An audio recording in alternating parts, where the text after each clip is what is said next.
Welcome to the #1 source for information, news, and opinion on your Columbus Blue Jackets. This is CBJin30, presented by Telhio Credit Union. You can also find the audio version on the CBJ Radio SoundCloud page, Apple Podcasts, TuneIn, Spotify, Google Play Music, or wherever you listen to your favorite podcasts. Now here's your host, Bob McElligott. Welcome to another CBJin30 presented by Telhio Credit Union. I'm Bob McElligott, and the theme of today's show is awards. That's right, awards.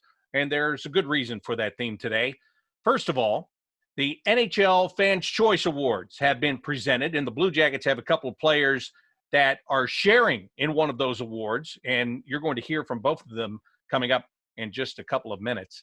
The other reason I'm using awards as the theme today is because yesterday I got my ballot emailed to me to vote on the Jack Adams Award. And of course, that goes to the Coach of the Year in the National Hockey League. The broadcasters get to vote on the Coach of the Year.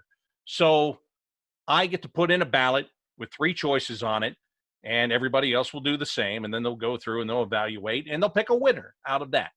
So who should be on my ballot for the Coach of the Year? Who should win the Jack Adams Award? Well, I've already got my winner picked out in my head. I'll tell you who, and I'll tell you why, right after I tell you about Telhio Credit Union. At Telhio Credit Union, they help you to make sure you've got your money in the right place, that you're getting the biggest bang for your buck, if you will. Because at Telhio Credit Union, they have services for your personal banking. They have services for your business banking. Whatever it is, they can help you out. If you'd like to know why it is best to join a credit union, well, you can find out on the Telhio website. Telhio.org is where you go. They'll tell you why it's the best thing to be a part of. They'll tell you what the services are they have. They'll tell you about the perks that they have to offer you for using their services. All of that can be found right there in one place. You scroll through, you can find your answers. If there's something you can't find, on the right-hand side of the screen, there is a live chat button that you can click on, and somebody will pop up on the screen and answer those questions for you right then or there. You can also call them. The phone number is there. If you want to talk to somebody in person, you can stop by one of their local offices if you'd like to do that as well. Don't forget, Telhio Credit Union is open to everyone in central and southwestern Ohio. They're also federally insured by NCUA. So, awards. You've got the Fans' Choice Awards, a couple of Blue Jackets winners in the Fans' Choice Awards. I'll tell you about that in just a second. But the Jack Adams Award. Now, I take pride in this. I really do. I really try to take my time and think through the situation before voting on the Coach of the Year. I feel that it is a responsibility that has been given to me by the league as a broadcaster to make the right choice, to go through and sort through and make the right choice. There are some times that it just jumps out at you. And I'll be honest with you, the last couple of times it's just jumped out at me. John Tortorella has been the guy that I felt deserved the award. And that is the case this year. He's getting my first place vote. There's no ands, ifs, or buts about it. Because to me, John Tortorella faced more adversity than any other coach in the National Hockey League. Now, I'm sure there are plenty of fan bases that would have a beef with that, if you will. There are probably a lot of people that would disagree with me on that. Oh, no. Our coach had it much worse off. It was just unbelievable what they had to deal with and how they got the team to overperform and this and that, blah, blah, blah. I don't want to hear it, to be honest with you, because tell me what other coach lost arguably his best 2 players during free agency last year. Lost his number 1 goaltender, which everybody that is anybody in hockey will tell you, how good is a coach? He's about as good as the goaltending that you have. That's true. That's just a fact. Because if you don't have goaltending, and we've seen it, if you don't have goaltending, you don't stand a heck of a lot of a chance, right? So lost his top goaltender and lost his number 1 scorer, a point-per-game guy. Let me do the math for you. We're talking about a guy that gets 82 points plus, okay, out of the lineup. So you have to start like that, behind the 8 ball, right? And, they add Gus Nyquist, nice acquisition there by Jarmo Kekalainen, don't get me wrong.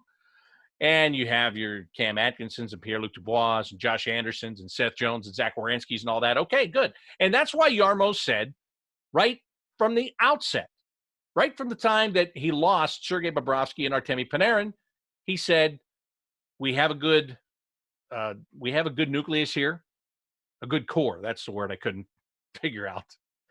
Little short word like core, and I'd come up with nucleus instead. What is wrong with me? I've been inside too long. So, he said, we have a good core.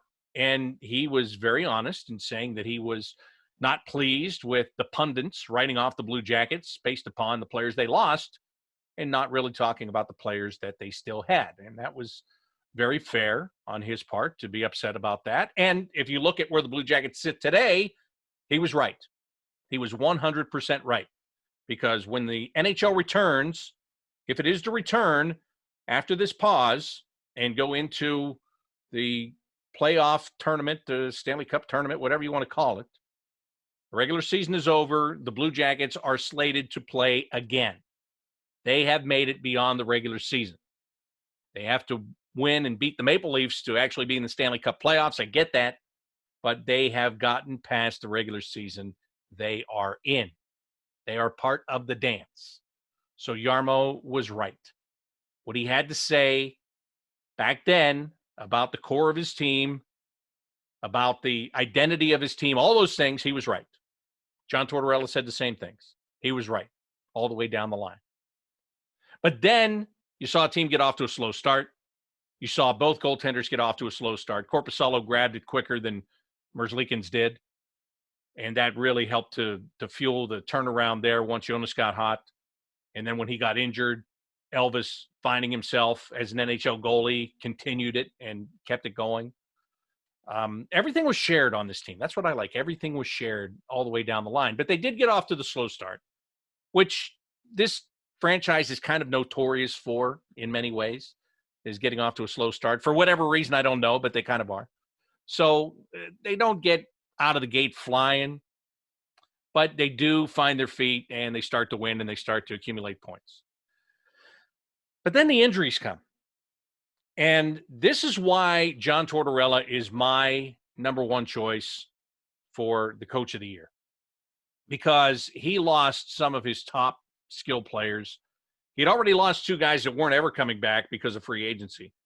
And then you start having guys dropping like flies. Cam Atkinson, Josh Anderson, Oliver Bjorkstrand a couple of times, Emil Bemstrom, who, he's got a long way to go, and it was his rookie year, but, he's just starting to find himself as a player, and all of a sudden he's out of the lineup. Alexander Texier, who came in last year at the end of the regular season, made a big splash and played in the playoffs. He gets injured, and he's out of the lineup. We're talking about guys with skill. We're talking about guys that have scoring ability on a team that is looking for scoring. And we're talking about them all being out of the lineup at the same time at certain points, right? So they're all gone. Then you go further and, Ryan Murray leaves the lineup. And before you say, yeah, but Ryan Murray's an injury-prone guy, is it fair to put him in this conversation? Yeah, it is. It's absolutely fair, because when he is healthy, he is one of the top three defensemen on this team. There's no question about it. When he's playing at full strength and when he is playing freely because he has no pain, he's one of the top three defensemen on this team. So you lose him. Lost Zach Werenski for a couple of weeks. Don't forget about that. He was out of the lineup. And then the Seth Jones thing before the season ever paused. So through all of this, Korpisalo goes down with the injury. He's out, has to have surgery. He comes back. Merzlikins gets injured. Through all of this, the Blue Jackets were able to maintain their playoff position. They were able to continue to pick up points. In some cases, it was great. A whole bunch of shutouts in a short period of time for Merzlikins. Other times it was ugly. They were blowing games in overtime. The Calgary game, look at that one. Looks like you have it won. You give up two late goals, have to go to overtime, you lose it in overtime. But they got a point. So what I'm saying is, it wasn't pretty, but they were still, as Torch says, finding a way. And they found their way into the top 8 when the season paused. And I know they fell to 9 because of winning percentage, what have you, whatever. Okay?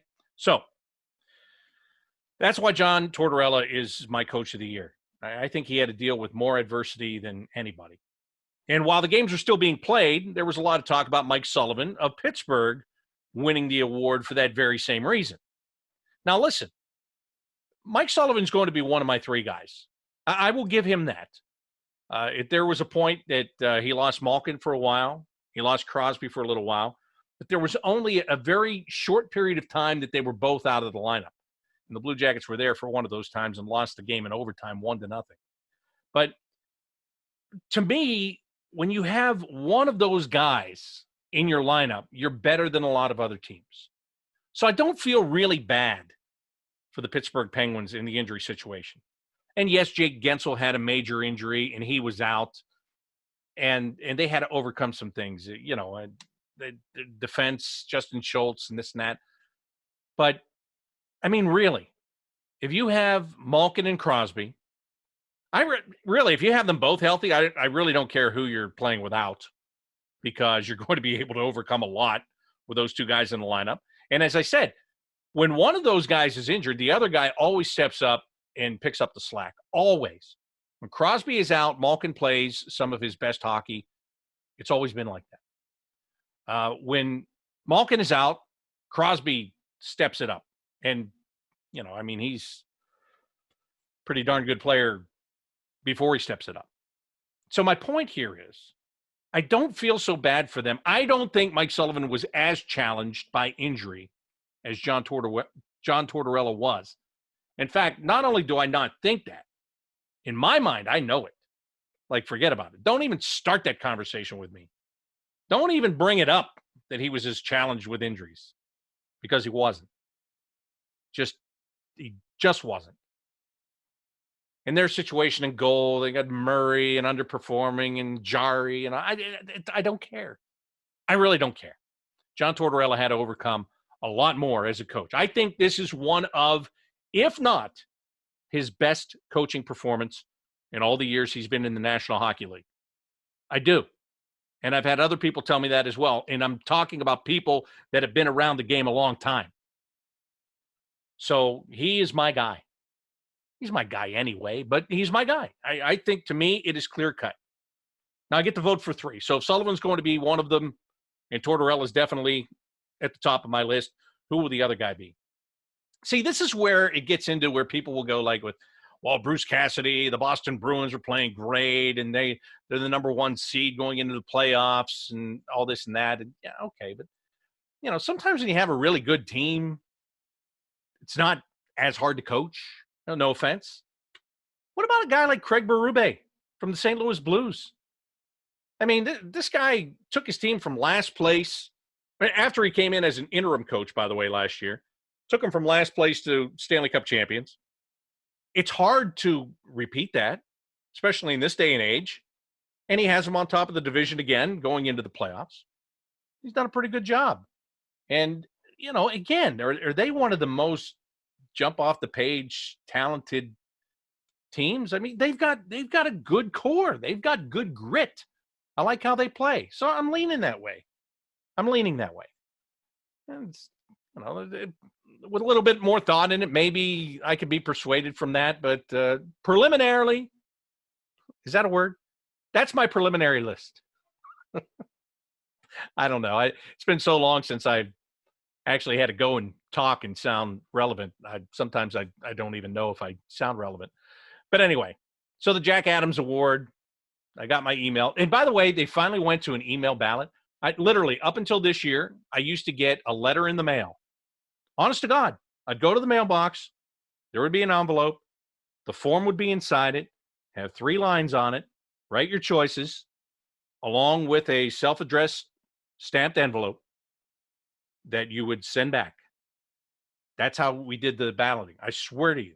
I swear that's how it was done until this year. And they finally went electronic. So that'll be much easier. And here's the other thing. Like, when I get it in the mail, and you know me, I'm not going to lie to you. This is the truth. Like, this is how I am. I'd get it. I'd bring it in with a whole bunch of other mail, which a lot of it's junk, and I'd throw it in a pile, and I'd forget about it. And then all of a sudden, I would get an email about make sure that you have your ballot sent in, and I'd have to go to search for it. And sometimes I could find it easily. Sometimes I couldn't. And so, look, I'm really happy that we have finally entered the 21st century, and we are going electronic with this. I can't tell you how happy I am because it'll make my life so much more simple. I get the email, I respond to the email, done, over, absolutely over. So that's my spiel on the Jack Adams Award. Now, let me get to my guests, and let me get to the rest of this. The NHL Fans' Choice Awards. You, the fans, have been voting on different categories, and the Blue Jackets, well, there were a couple of guys that were up for awards. David Savard was up for the best beard in the league. He made the Final Four on that. He did not win it. A former Blue Jacket did. Jake Voracek got the award for the best beard. What were the other categories here? Let me just go down through it before I bring these guys in. And again, these were fans' choice. So there was, there are some that are serious. There are some that are meant to have a lot of fun here. Let's see. The 2020 GIF of the year, or is it GIF? I don't know. I still don't know. I say GIF, whatever. Who cares? That was Surprise Ovi. Alex Ovechkin won that one. The 2020 Top Team Video, The Might of the Night. That one was one. TJ Oshie is in that one. The the best bromance in the league, Artemi Panarin and Sergei Bobrovsky. I can't argue with that one by any means. What else was there? The 2020 Best Dressed, David Pastrnak of the Boston Bruins. The Best Dog, Connor McDavid's dog, Leonard, who he worked out with early in this NHL pause, which was extremely funny to watch. The Best Feel-Good Moment, no question here. David Ayers coming in and tending goal for the Carolina Hurricanes in Toronto as a Zamboni driver for the Toronto Marlies and beating the Maple Leafs, hands down. That's a no-brainer. That's about as no-brainer as the Jack Adams Award, in my opinion. What else here? The best Halloween costume, Frederick Anderson of the Maple Leafs. He dressed as Ed Sheeran for Halloween. He had the best costume.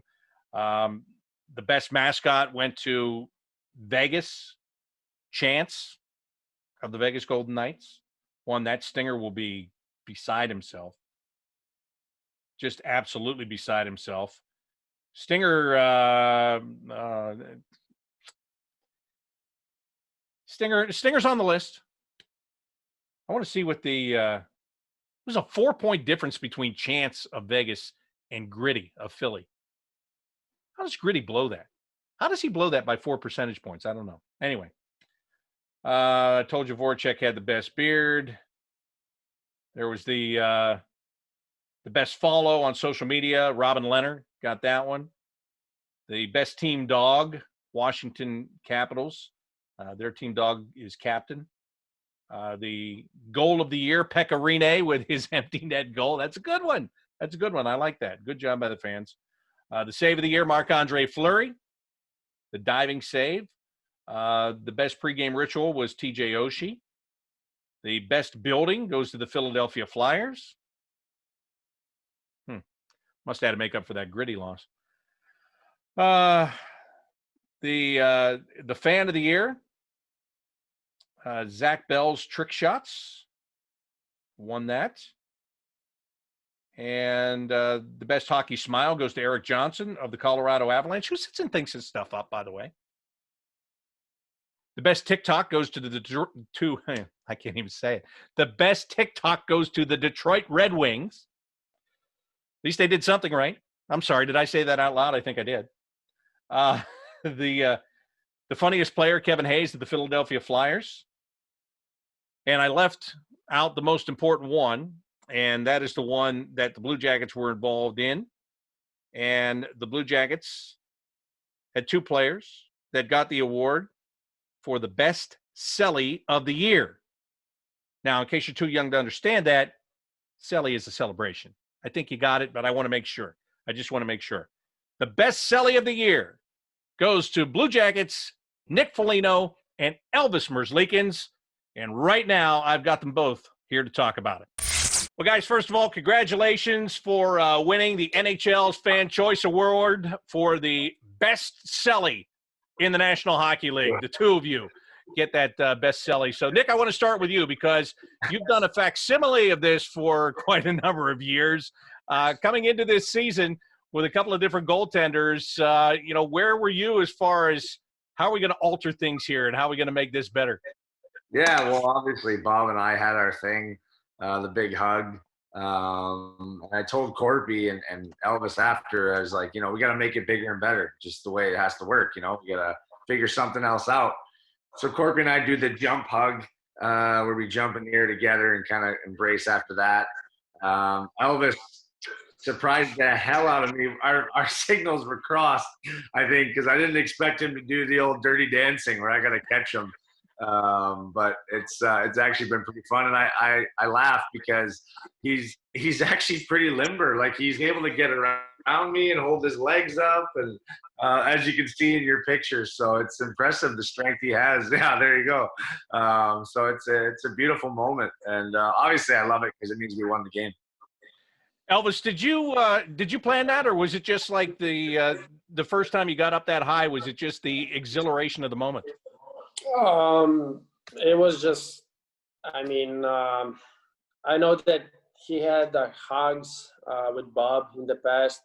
So, and I saw that with Corpy, they're jumping. And when I win that game, it was my first win after so many losses. And I'm honest, I didn't control my emotions. I didn't want it even to jump that high. And I was like, yes. And I just jumped it, and I jumped it really high. And good that he's strong with his back, otherwise we would fail it. And we're lucky. It was fun, and then that just got like our tradition. And then it's fun, but we had to invent something else. Yeah. Which one was the biggest one, Nick? Is there any of those that stand out? Because I think that one in Vegas was a pretty good one, wasn't it? Yeah, I was gonna say that one in Vegas. Was that your first shutout, or was it like consecutive shutout? Yeah, first shutout. So and honestly, not even like, I was so happy for you, obviously, Elvis, because the way you played. But even for our team, that was a huge game for our team at the time. Yeah. We were kind of stumbling a bit. So to go into Vegas and get a big win like that, and have Elvis play the way he did, I was thrilled for him and for our team. So I think both of us were just so excited. And he had the big car going, and then he jumps into me, and I think that's what I love about him.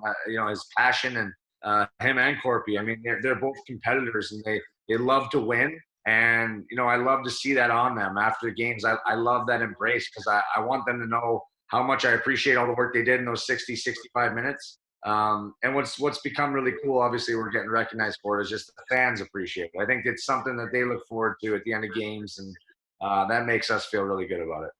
Yeah, and Elvis, that game in Vegas, it's such an energetic place, and you guys just sucked the energy right out of it. All of the energy at the end of the game was right there on the ice with you and Nick, wasn't it? Oh yeah, it was huge game. But even for me, like my first game in Vegas, just from warm up, everything was that loud. It was crazy. It was really awesome, and I love it to play there. It was really, really, really nice. And obviously, just get a first shot of my career in Vegas, and because of the name, it was kind of fun part, but it was awesome as well. So it was really, really nice game, that one. Yeah, they can never take that one away from you, right? No, yeah, I remember Hey, all Elvises have good nights in Vegas, buddy. All Elvises have good nights in Vegas. Yeah, there's a lot of them too. And you were a genuine Elvis in Vegas. I think you were the only real Elvis in Vegas. Real Elvis. Hey, Elvis. It was real fun. Elvis, let me ask you this. Now that, you've had time, and you've had no choice but to have time to sit around and think about things as you try to work out and get ready to come back. But can you believe, if you look at the way your season started and the adjustments that you had to make, can you believe that you were able to turn everything around as quickly as you did, and as impressively as you were able to get it done? Yeah, the start was really a tough one. It was like all living here for me. Like, I felt a little bit tough because it's the first time in my life I moved that far from my home, and even the time change, the zone, talking with my parents, with my brother, with my family, it was really hard because I was talking to them only time of my day was just when I was going to the rink, which was like 5-10 minutes. And then it was like even the hockey wasn't that good. Like I didn't felt really good because I had to learn a lot, the bad angle shots and the quick hockey, and I was in big trouble. But I didn't expect that I would learn so quick and so many things. I was thinking that it's gonna take whole year long, and I'm not gonna progress that much. On that kind of side, I'm a little bit surprised by myself that we with Manny we did really well job on that, and I got like where I am. That was I wasn't really expecting on that, but just the moment when Corpy got injured, I understood that like I didn't understood maybe I was a little bit too hard against myself. I was thinking that this is my last chance, that I'm taking it, or either I'm not gonna like I'm gonna end up in AHL or minors, and then I'm gonna have to make harder work to get back on there. And that was my kind of last chance, and I understood that I'm gonna keep playing. I'm not gonna just play one game and then maybe next 3 games I'm gonna play again. So I had that mentality what I had in Lugano back when I had the playoffs. Just try to catch the wave and then just try to catch up with the team together and let the team win the games, not try to win them by myself. And I think that was my biggest key, just trying to play the 3-4 games, get on the wave, not be any more nervous, because the games that I was playing, my legs were shaking because it was NHL. It's your dream. You came through, and you know you lost last 6 games, and you're still thinking, how should I win it? Then when I was starting playing after Corpy's injury, I was just playing and enjoying the game. I really didn't look at the jerseys or the names or the standings. It was all the same arena, just changing the colors of the seats. And the jerseys, they're simple. I mean, they're the same. The names, I wasn't even looking. And then when I felt comfortable, I was trying to challenge the big stars, and that was fun. And Nick, you guys, as the rest of the team playing in front of him, you want to help him out too. And you guys were able to do that, especially after, as he said, once he got in and he was taking over that role day after day. I mean, the structure came back, the shot blocking came back. Even as different guys disappeared from the lineup with injury, the team game came together at that point, didn't it? Yeah, I mean, I think Elvis said it perfectly, actually, where he said, you know, he didn't feel like he had to try and win us games. He could trust the team to just play well in front of him, and he make the stops he needed to make. And I think that speaks volumes about just our team. I think our trust in one another. We didn't need a hero every night. We just needed everyone to do their jobs, and we'd have success that way. And I think Elvis felt that. And you know, the biggest thing, you know, I think all of us going through that, trying to create the time when Corky goes down, was we knew Elvis was a gamer. So we knew that he was going to step in and you know, have this opportunity just to kind of assert himself and play and not be able to think about anything, just go. And I think that really benefited him, and it benefited our whole team. You could see how fast he grew in that. And so it's great. It's a great story. I know he knows he has a lot more work to do, just like all of us. So the hunger's got to still be there. But you know, you can just see the competitiveness in him and Corpy. And it's the reason why they've been such a strong tandem and given us the success we've had over here. And Nick, you touched on this a little bit ago here, but this is an NHL Fans' Choice Award. This isn't just the Columbus Blue Jackets. Whose celebration do you like the best? I mean, this is league-wide. Is that a bigger honor for you guys? Yeah, I think so. I think it's pretty cool. I think people appreciate it. And it's also showing that Columbus is being put on the map. I think that's one thing we always talk about, is how we need to gain respect. And you can start small, and you know, the one way to do it is winning hockey games, and then us having a little celebration after, and showing the personality of the players. I think that's so important now. You're seeing that so much more in leagues, and we need to catch up in some aspects to that. So I think it's a great little honor. It's obviously fun for us. We'd like to be hoisting the Stanley Cup. That's the award I want next. So, but this is pretty cool. It's a lot of fun to be able to share with a teammate, and obviously him and Corpy are such great goalies. And Elvis says, Nick talks about personality and needing a little bit more of that. I think you have a little bit more of that in you. And as long as, I know when you were struggling, you weren't ready to put that personality out there, but when it started clicking, that's the kind of game you like to play on and off the ice, isn't it? It is. It's my personality. Obviously, it's still NHL. You can't do over much. There is always some limit. But There's yeah, always a veteran pushing you back down. There's always a veteran. there is. I mean, it's about emotions. I'm gonna. I mean, I don't know what to think. Maybe something new one, but then when it's gonna be the emotion time, you're gonna just figure out something, and then we're gonna see it. Nick, you mentioned earlier you didn't know he was going to do the dirty dancing thing. If you guys could even do that just one time, you just drop the stick, catch him in the air, and hold him there. I think I'm assuming you would live through it, but I really think it'd be cool if you did.